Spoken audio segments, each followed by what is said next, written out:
Tinaga umano ng isang ina sa Badyangan, Iloilo ang kanyang 6 na taong gulang na anak. Dinala sa ospital ang bata pero hindi na umabot ng buhay dahil sa 2 sugat sa leeg. Hawak na ng pulisya ang suspect. Makibalita tayo kay Ninita Hobilla ng GMA Iloilo. Natutulog ang pamilya sa bahay na ito sa barangay Ilong Bukid, Badyangan, Iloilo nang walang kalaban-labang pinatay ang 6 na taong gulang nilang kaanak. Suspect ang mismong ina ng biktima. Kwento ng mga kaanak nila, nagising sila ng iyak ng bata.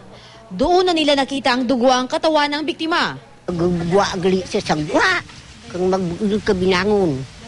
Di, maano gin, ano na mangkot ko na kun, ano mo gin garot liog na ako na gin labo ko gin is ko na.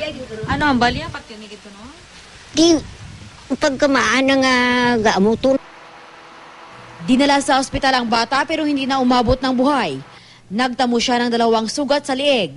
Inamin ng ina ang nagawa sa kanyang anak.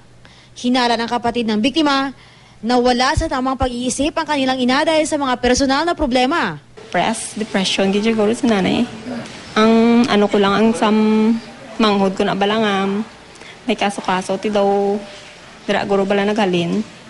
Tapos, hindi amano, ma'am, baton. Nung balatihan, sing iloy niya, she is suffering for nervous breakdown. Hawak ngayon ng Badyangan Police ang suspect. Wala na raw balak ang mga kaanak niya na sampahan siya ng reklamo. Plano ngayong dalhin sa mental health institution ang suspect para may sa ilalim sa rehabilitation program. Ninita Hobilla, Nagbabalita, Pilipinas.